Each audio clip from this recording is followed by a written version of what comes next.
यजत्राः स्थिरैरङ्गैस्तुष्टुवागं सस्तनूभिः व्यश्येम देवहितं यदायुः स्वस्ति न इन्द्रो वृद्धश्रवाः स्वस्ति न पूषा विश्ववेदाः स्वस्ति नस्तार्क्ष्यो अरिष्टनेमिः स्वस्ति no बृहस्पतिर्दधातु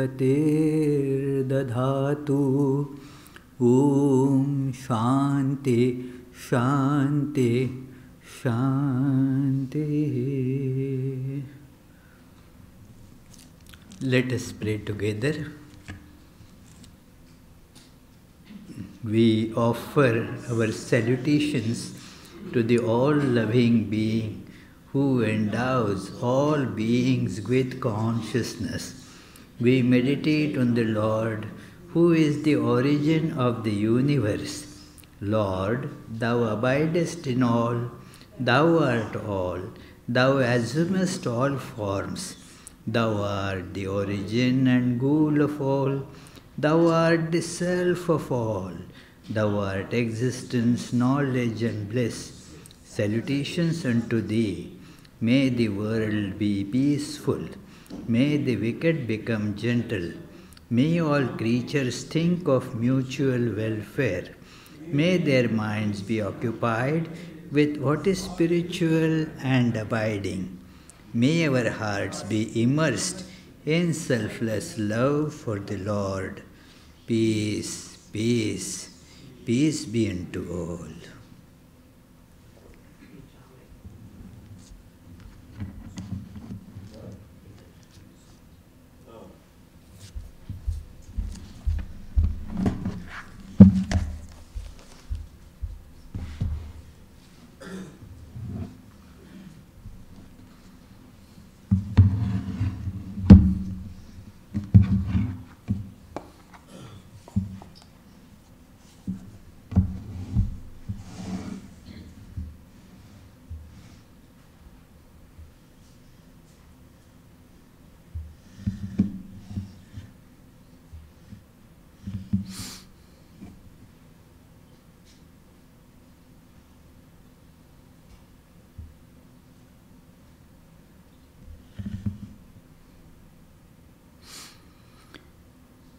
So let us meditate on our true nature as the source of all knowledge, source of all light.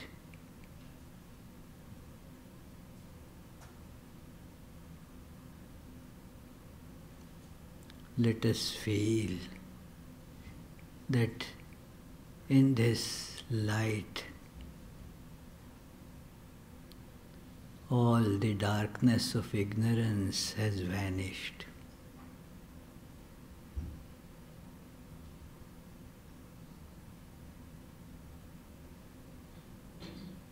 All the doubts are resolved and dissolved.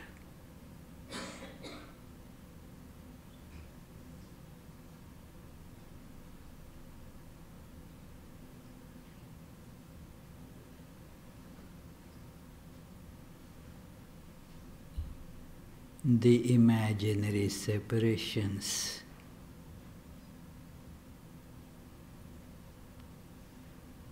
as I and world, inside and outside, mine and yours, have all vanished. Om, peace, peace, peace.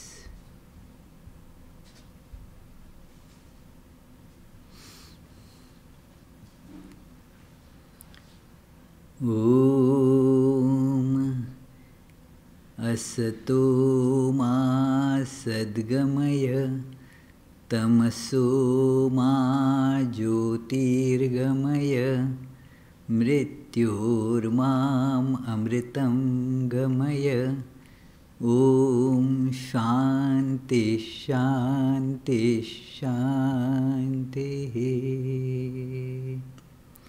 Lead us from the unreal to the real, from darkness of ignorance to light of knowledge, and from the limited existence which is death to immortality, the all-pervading eternal existence.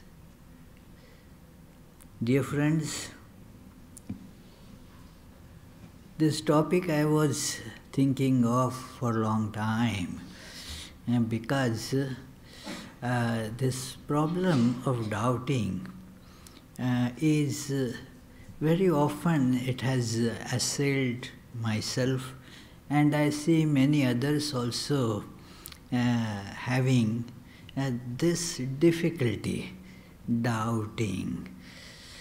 Here the challenge is to use the doubts. Doubt is an important tool in acquisition of knowledge. In learning, doubt is very important. And one must have this, the tendency to ask questions, ask doubts for the purpose of clarification. So this is how the doubt is very important. One should not think of doubt as, no, I will not doubt anything.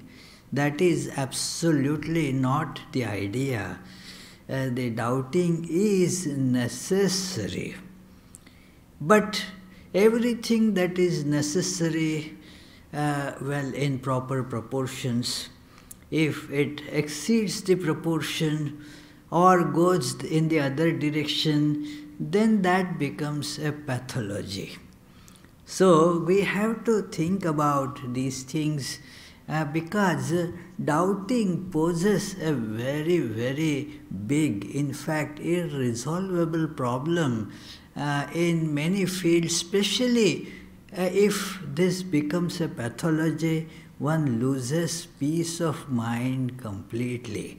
Let us try to analyze this process, how we doubt, and what is the way that we can utilize the doubt, and yet we will not get that addiction to doubting itself and thus get caught in it. So, like it is very good you have, for example, for your work you have ropes and all that, but then it is not good to get tied up yourself with it, then you cannot use the rope. So to have the rope for certain works, okay, very good. You want the rope, say for example, for climbing a tree and all that, very good. But if you get tied up in that rope, then you cannot use it. So let us see how the doubt helps us. That it is, this is how when information comes to us and it hits the mind. Swami Vivekananda says that any new information, any new sensation is getting into the mind. Mind is like a lake. This is how the Sankhya philosophy and the methods of Raja Yoga explain it, that any sensation is like a pebble put in the lake of mind. It is, and the mind responds to that. And that is, the waves are thrown around. There is no regularity in those waves. All that gets thrown in the mind is therefore the doubts. Hundreds of doubts in various directions arise because a new information has come. It has to get assimilated. It has to get integrated. It has to fit with what I already know as right. It is, if it contradicts or comes in conflict with whatever I already know, then I am not at ease at all. And it is, if I have, for example, in India we call squirrel, is something that is a bigger chipmunk-like thing here. It is with stripes. In fact, there are these stories from epics like Ramayana about how this squirrel got the stripes. But when I came here about 18 years ago, I saw people calling those creatures squirrels. They didn't have the stripes on their back. So it was conflicting to me. Is it really squirrel or something else? So gradually the conflicts got resolved. That is the squirrel here, and the squirrel there is different. So you should not confuse one with another. But in the beginning, when the new information comes, it happens to us. Is it this?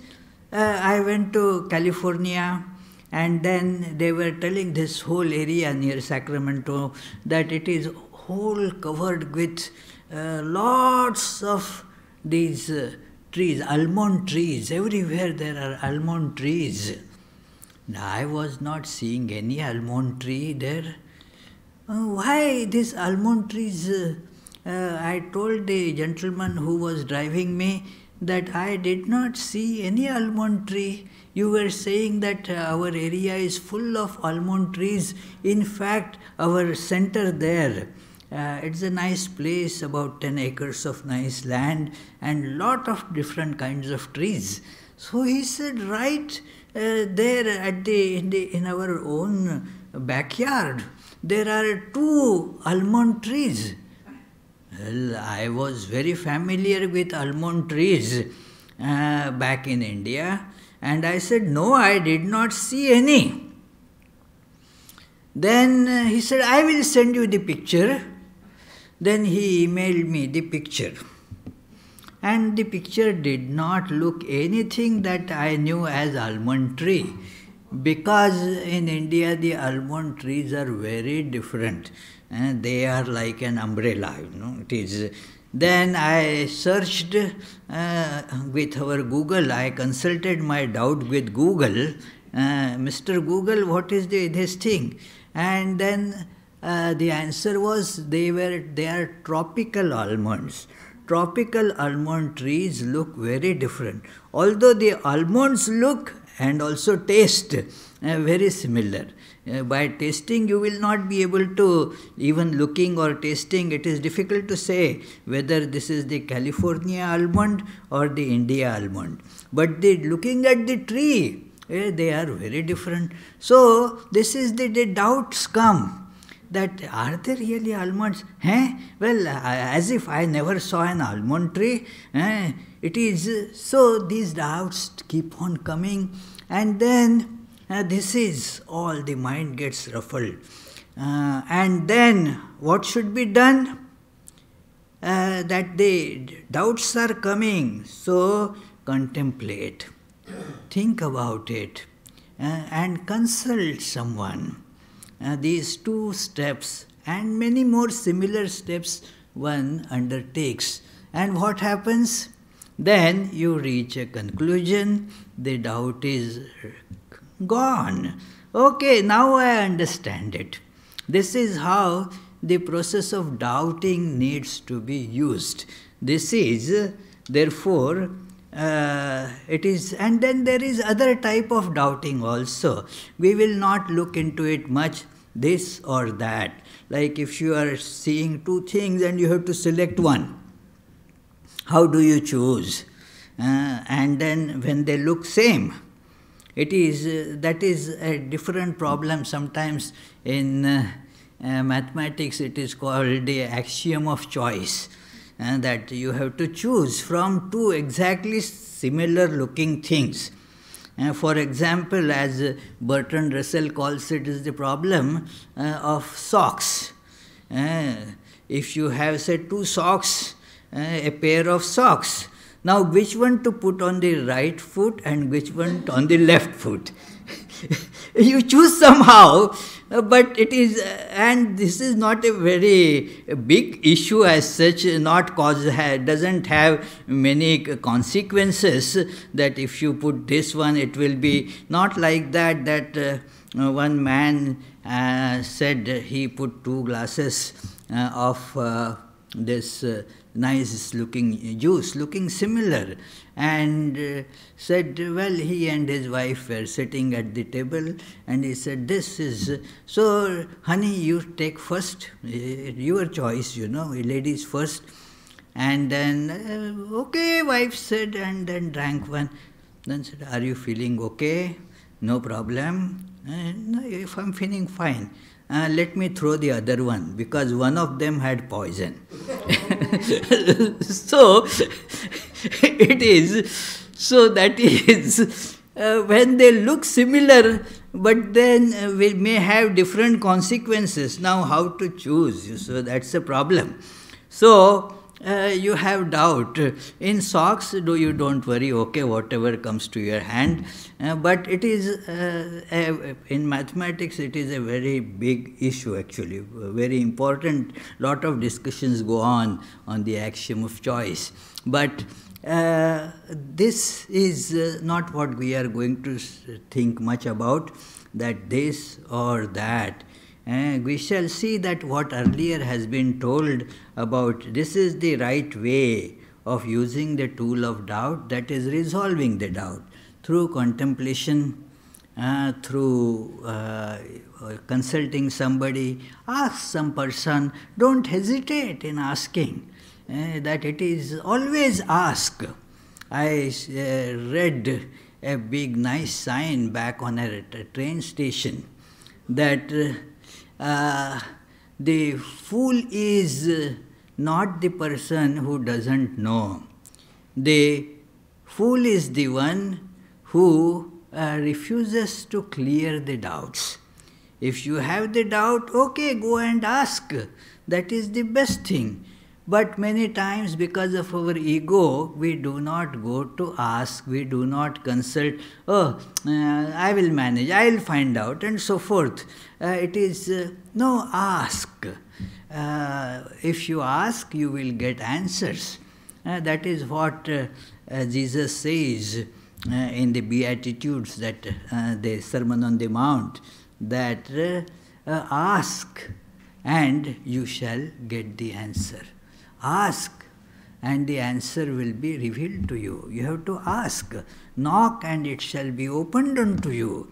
So these are very important things in resolving the doubt.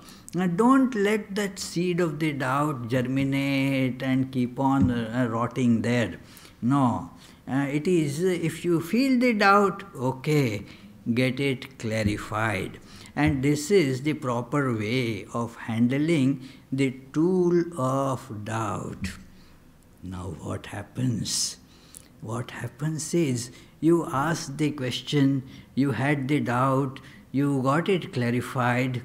Now this process, like every medicine, has a side effect, There is, one doctor told me that any medicine with no side effects, well, only those medicines which have no effect will have no side effect either.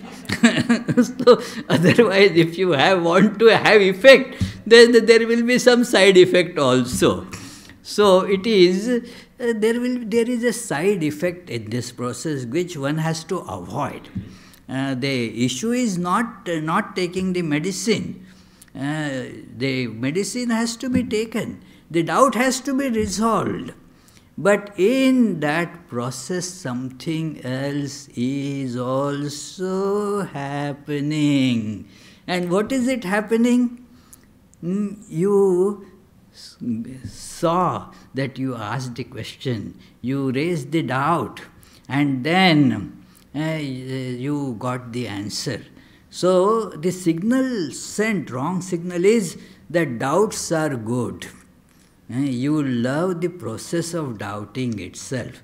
This is how it happens that the process of doubting is used. That is how many people, many addictions start with something very good.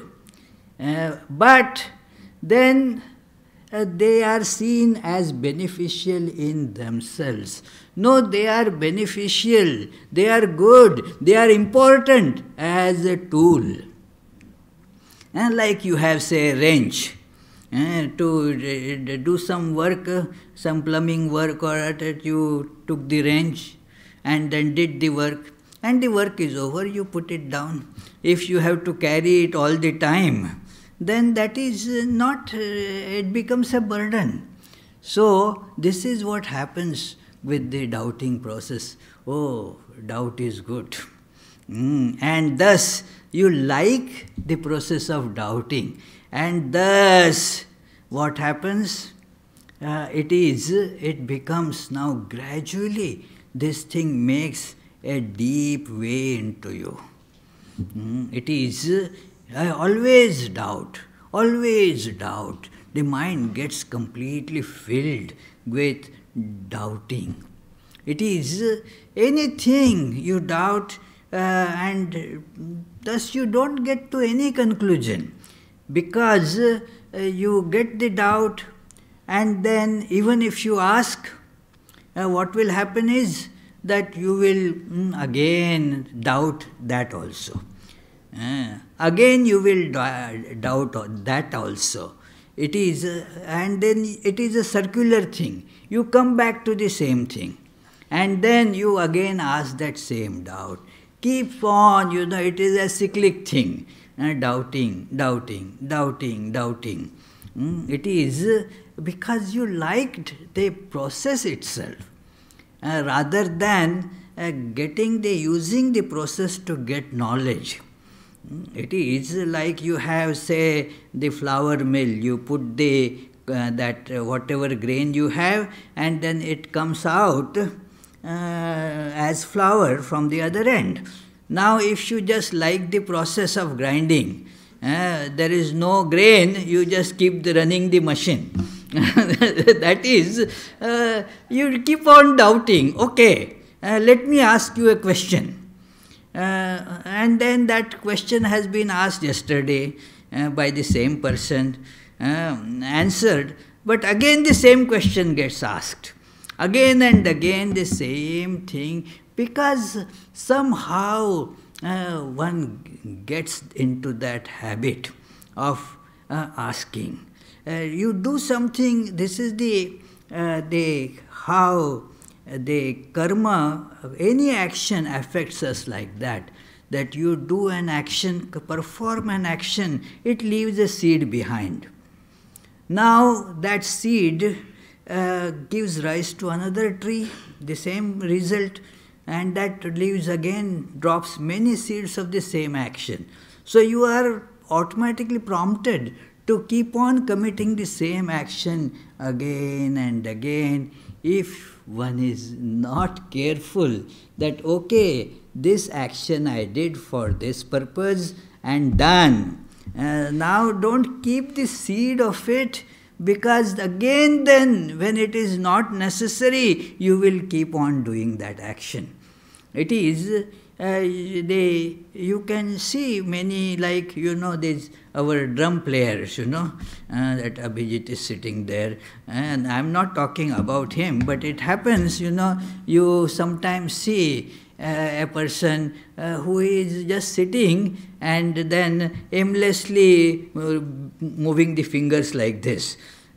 Because now it has become an addiction, because that person plays the drum, he has to, this tabla, so he has to move these fingers like that. So even otherwise when he is not doing that, the fingers keep on moving like that. It becomes an addiction. So doubting, when there is no purpose that is getting served by it, still you want to raise the doubt. And thus what happens? It becomes a terrible addiction. That is what addiction means. When you are using it as a tool, you are master. When it becomes addiction, you are bound by that. It is so, and this has to be therefore nipped in the bud. This has to be nipped in the bud. Once you are bound, you don't have the ways to rescue yourself. Somebody else has to come and open up. This is actually I adopted from a cartoon from some journal. It is that it is, look, this is how one gets tied up in this process of doubting. It appears to be harmless. You don't feel that you are addicted. I don't take any drugs. Yeah. No, I am not alcoholic at all. I never touch actually that substance. I am not even addicted to tea or coffee. It's fine, It is, and so I don't have any addictions. Yes, sure, you have escaped a few, no doubt. But this addiction of doubting, comes to us, and especially when it is about the spiritual matters, because there is always scope for doubting. In other things, there is not so much scope, because the things are tangible. Whether this or that, the question becomes clear. Whether New York is towards south from Providence or towards north, you can verify it quickly. But about spiritual matters, whether the self is or is not, whether God is or is not, and where is it, and how I can see that divine, it is the doubt, because you cannot really show, hey, here is God. It is, one can see God exactly, here is God, but for that one has to make very special efforts, and our lethargic mind doesn't want to take it up. And therefore, what do? We perpetuate that doubt. The proper way of resolving it, like going to New York. Is there a city like New York? Well, you can go there and see it is, then you don't have to keep on worrying about, here is New York, I saw it, and the doubt is over. Is God there? Is God there? Well, yes, there is a way you can go and verify for yourself. What do I have to do it for verification?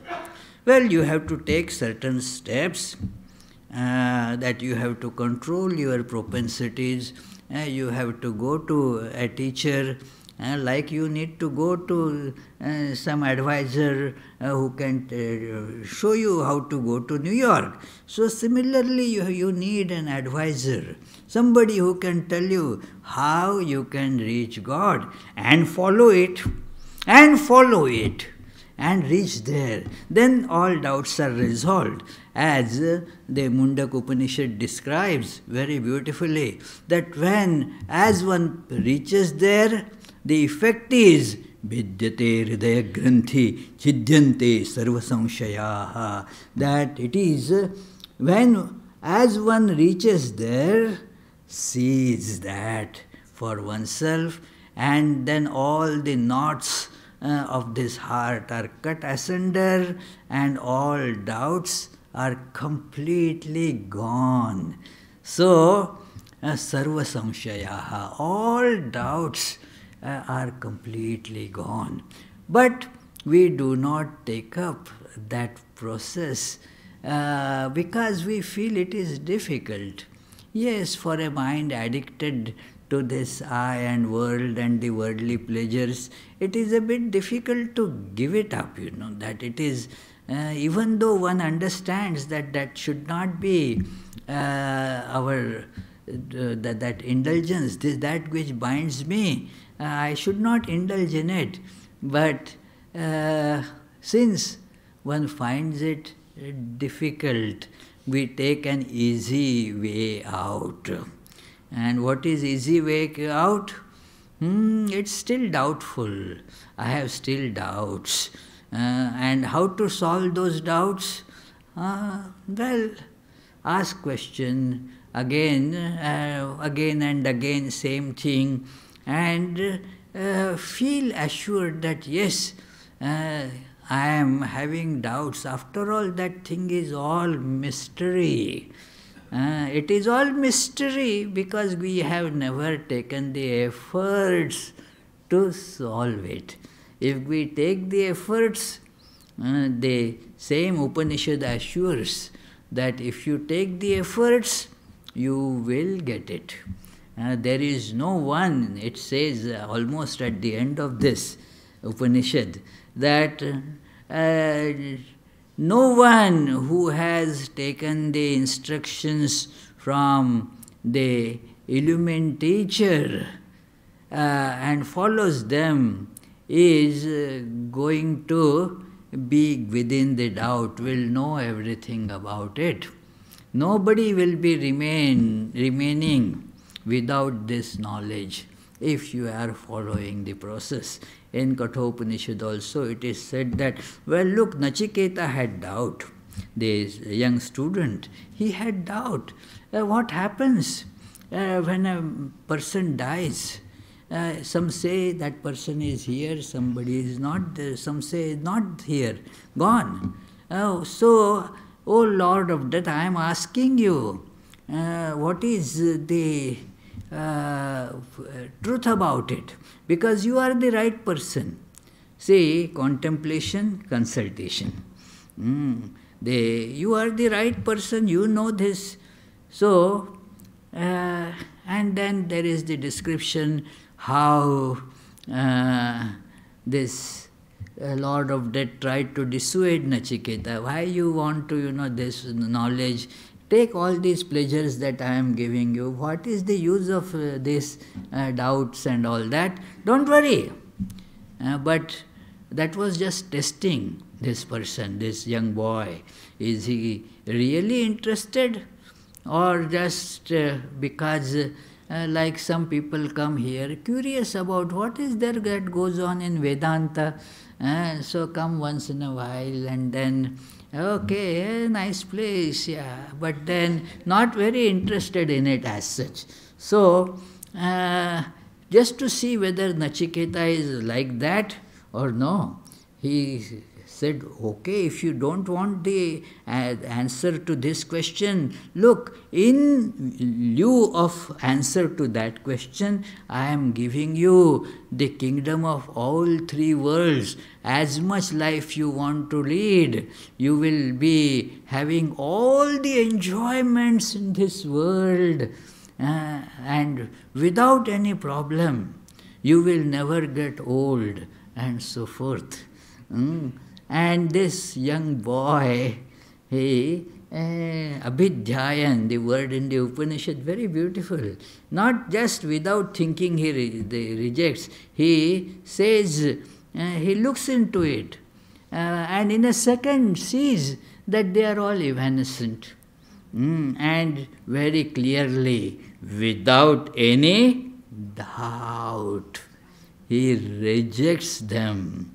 No doubt about that, it is, I want the answer to my question. What you are showing me to take instead are what? Shobhava. They are here today, gone tomorrow. Then what you call enjoyment is just torturing your own senses. That you call as enjoyment. Sarvendriyanam jarayanti tejah. Very beautiful words, difficult to actually translate into English. That it is, so I don't want any of them. He had resolved his doubts about that and wanted this, knowledge of this alone. And then when that knowledge was presented to him, he assimilates that, and the Upanishad says, thus this fellow went beyond all the doubts, all ignorance, and became established in that transcendental wisdom of the self, and then puts one more line there. Anyone who also follows this path is sure to get it. It is not a monopoly here. It is not that Nachiketa had found a lottery. No, it is anybody who goes on that path will find it. This is how, one should see that that person became free from doubt. So I also will become free from doubt if I proceed. So doubts become that are very welcome. They are as means of knowledge. They must be there. But this addiction to doubt, Bhagavad Gita mentions about it in the 48th verse of the 4th chapter, a very important verse, that Ajñascha ashraddhadhanasya samshayatma vinashyati nayam lokosti na paro na sukham samshayatmanah. The ignorant, the faithless, the doubting self proceeds to destruction. There is neither this world nor the other, nor happiness for the doubting soul. Doubting, those who are faithless, well, they will not get to the realization. But the ignorant and faithless, they are much better than those who are whose whole soul has been infested, permeated by doubt. They have become veritable doubt themselves. That is samshaya atma. It is, just to give you an analogy, what it means is like you take a clay pot. Now it is just clay. The pot is permeated with clay. Similarly, this person is now permeated with doubt. It is just doubt given a shape of a person. That is this. Samshayatma. Like the clay given a shape, you call it cup or kettle or whatever. It is clay given the shape. So this is the doubt given the shape, and you call it Yogatmananda. It is, it is, so that person becomes doubt itself. And this person therefore will not have, let alone this, the God realization, this, nor this world, nor other world, nor happiness for the doubting soul. Shankaracharya in his commentary on this part says that always will be doubting anything. That person will have doubt about this world also. Is it here or not here? Doubting. It is that Shakespeare's Hamlet very beautifully describes that state, that you can't do anything, all tied. Should I live or should I die? That whole dialogue is there, a big monologue actually about Hamlet, that how is full of doubts. It is everything, whether I go from here to there, I need to, maybe I have my food kept there. Should I go there? The doubt comes, maybe there will be an earthquake right in the middle. Who knows? Will not go.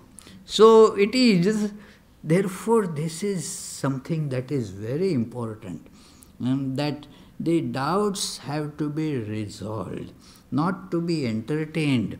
This tendency creeps in us, because asking doubts gives us also an aura of being intelligent.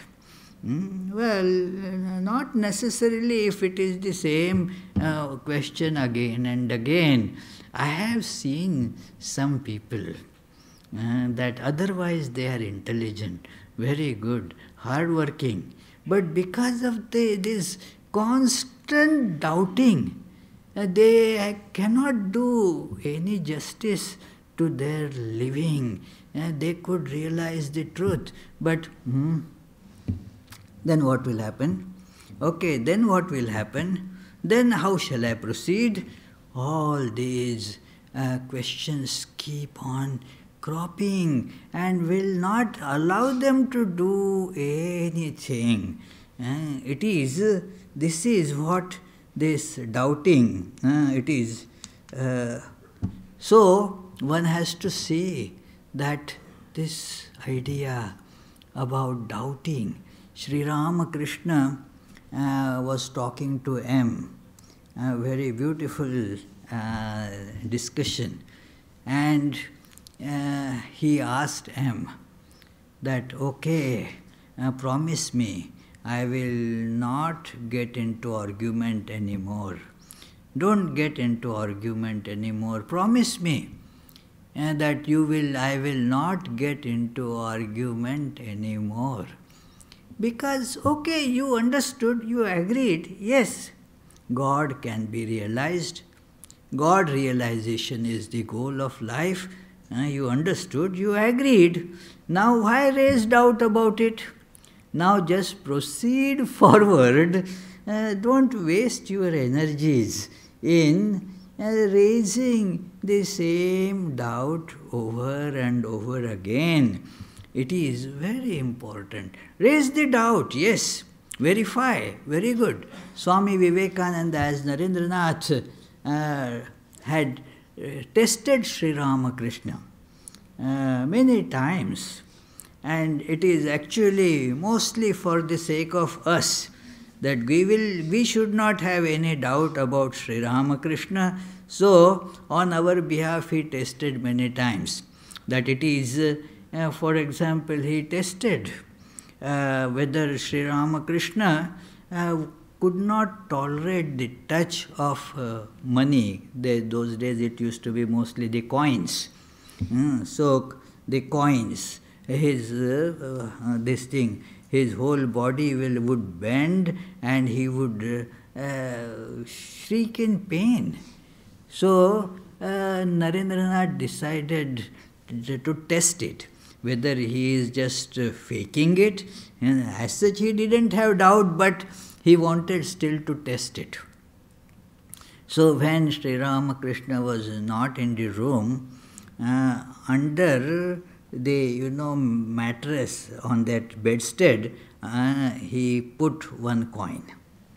And everything, the bed was set again as it was.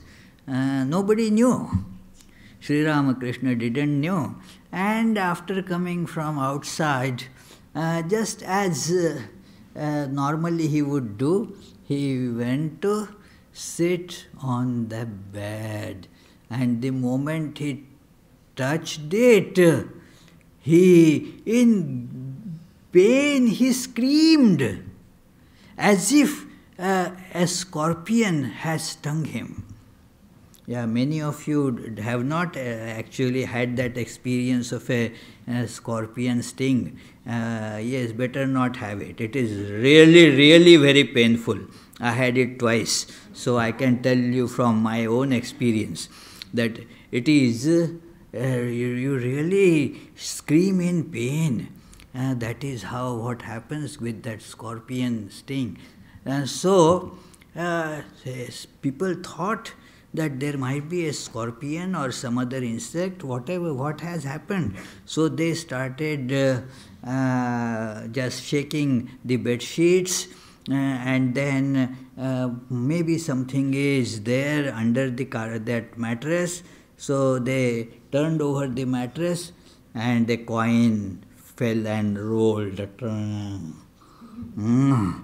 And Narendranath was standing in a corner with a face of very embarrassed that I tested Sri Ramakrishna. But Sri Ramakrishna always wanted the disciples to test him. he wouldn't mind getting tested. He was a champion, so was not afraid of tests. He was not like those students who don't study and then as the exam nears, hey, what they are going to ask in exam, let me guess, and then so they are always nervous about the test. But Sri Ramakrishna would welcome the test. The confidence was there. They tell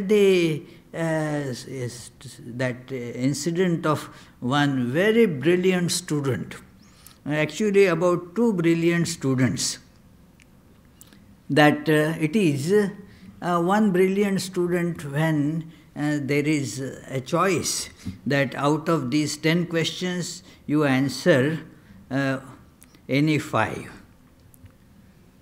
So people would choose those who they know very well, they would answer those 5. This man was so brilliant, he would answer all the 10 and with the note for the the examiners, those who would be grading, choose any 5 to grade. Because he was so confident. For grading, you choose any 5. So that is Sri Ramakrishna is like that.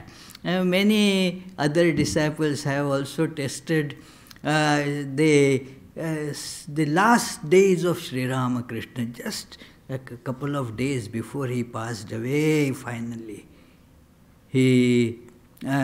Narendranath was standing there where he was lying on the bed. He was very weak. Sri Ramakrishna was not able to move, would not be able to sit without somebody's help.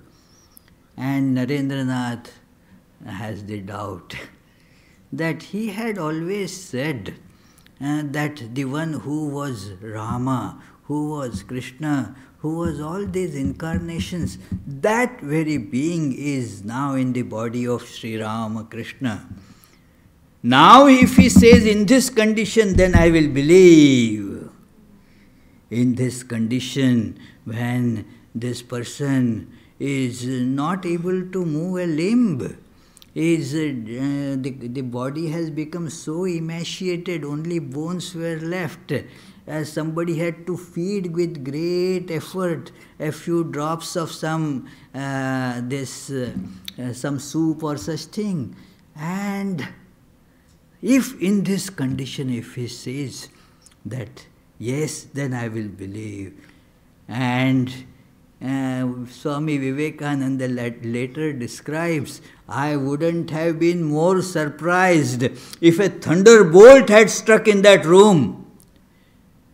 Before the thought could be completed, here rises Sri Ramakrishna and with loud voice again says, even now doubt? Remember, the one who was Rama, who was Krishna, is in this body, Sri Ramakrishna. So, what I mean is that the doubts have to be dissolved, gone. Then only we can proceed forward. So, we have to use doubts, but not get caught in that doubting addiction. That addiction enters very stealthily. It is not even felt as addiction, but then it impedes our progress, and gradually we become a miserable creature.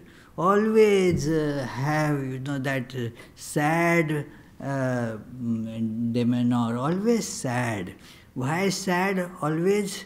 Because the doubts keep on, same doubt keeps on appearing and again appearing. Even if it is answered, again that same doubt comes. It is therefore important that we should not succumb to this kind of terrible addiction. And like every addiction, there is a de-addiction process. Here also there is the de-addiction process. What is de-addiction process? I was talking today to an expert in the morning about it. And that expert told me that, one has to do it. Like de-addiction, you have to do it, take the help, and do whatever is told. So take the help, do what has been told to you, and you will see the result. You will get de-addicted, but one has to do it. It is also in the spiritual matter especially. It works in the even in other addictions too, that change your company. Live in the holy company. When you live in holy company, then you see people living with that faith that God is. They, as Sri Ramakrishna said, that, well, God is, I see that God as I see you, in fact, more clearly. Live in the company of such, and then that de-addiction process will start. Okay, yes, this person is not doubting that, so certainly there must be some truth in it. Let me try. And thus, the process of de-addiction goes on. Everybody can get de-addicted. It is not that somebody is completely gone case. No, there is no completely gone case. Everybody has hope. The process has to be started. There is hope. If you start process, then you will get de-addicted, and then we will learn to use doubt as the important tool. Get the wisdom that we need by using the doubt.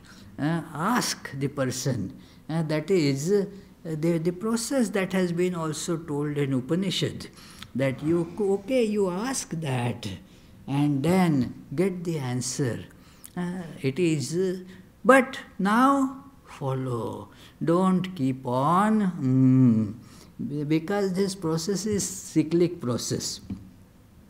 So it never will get over as such, unless you take the advice and act.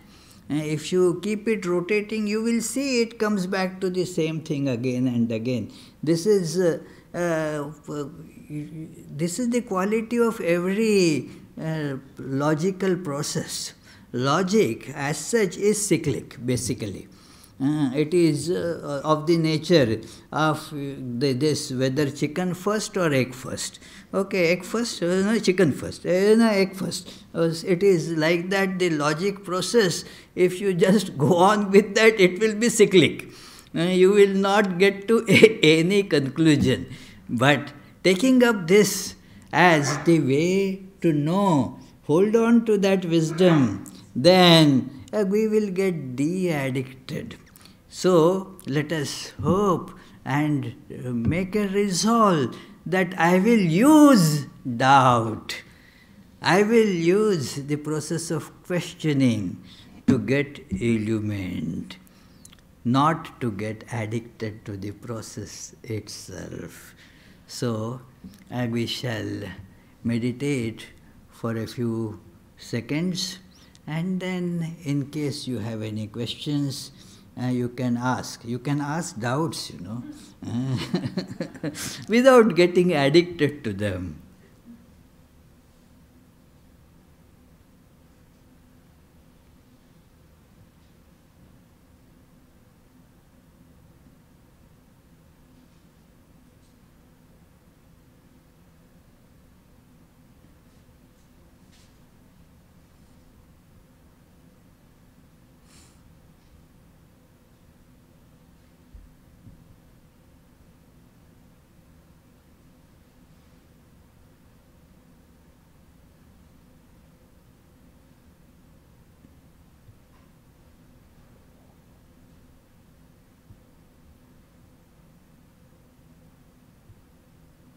Yes, please. Okay. You said not to go and see Germany. Huh? You said not to let a seed germinate. This, So, yes. there's a local guy, Rory Raven, a local guy who he called himself a mentalist, who performs all these feats that seem like there's no way he could do them. He can guess what you've written down on a piece of paper. Yeah. What if, I mean, I don't, this is not very likely or anything, but what if Sri Ramakrishna really had yogic powers, so he knew what Vivekananda was thinking? When the Kwan was under the bed, he might have known that, or he knew what he was thinking. That doesn't necessarily prove anything, does it? Well, it doesn't prove anything necessarily. The proof is that he was convinced that he is the same being that was Rama and Krishna. Whether he knew it before Vivekananda asked or not is a moot point here. Yeah. And don't Zen Buddhists use doubt all the time to get to illumination? No, to get to illumination, yes. Yeah. To get to illumination. That is, from you go ask a question. After you get the answer to it, go to the next one. Do not ask the same thing again. It is very important. Same thing in Vedanta also is there, that therefore it is told in the same 4th chapter of Bhagavad Gita, Pariprashnena, that how should you get the knowledge? By asking the questions, asking your doubts. That should be undertaken. That should not be undermined. But I said that don't germinate, let the seed of this love of the process itself germinate in you. Otherwise, the questions will not interest, the answers will not interest you. The asking questions will become an interesting endeavor, and thus you get into that. It is that itself becomes the problem. And in fact that happens even with the Zen Buddhist. If you see many of the literatures that are pertaining to Buddhism, it just goes on, this syllogism and a lot of questions, answer, question, answer. Again the same question, same answer. It is, therefore, one should be very careful about it, that no, don't use the answer to go forward. This is very welcome. So let us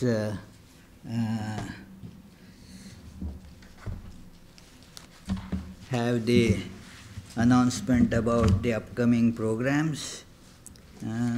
What is... next Sunday, that is February 10, we shall be discussing seeing the God. Seeing the God. The Tuesday and Friday classes during the week will go on as usual. Nothing further to announce. It is you are all welcome to join the meditation sessions in the morning and evening, and it is very helpful to meditate and get all the doubts resolved. So, especially early morning meditations are very helpful. Just you have to come here by 5:45, not too early, It is, why? It is not too early, just 5:45, and then meditate for about an hour or so, not like the big time meditation, 6 hours or 7 hours, just 1 hour, and then you will feel the difference. So, let us conclude with the closing prayers, and then there will be arati, and there will be soup supper. May the Divine, who is Father in heaven of the Christians, Holy One of the Jewish faith, Allah of the Muslims, Buddha of the Buddhists, Tao of the Taoists, Great Spirit of the Native Americans, Ahur Mazda of the Zoroastrians, and Brahman of the Hindus. Lead us from the unreal to the real, from darkness to light, from death to immortality.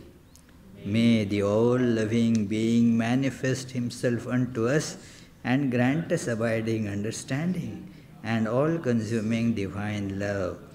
Peace, peace, peace be unto all.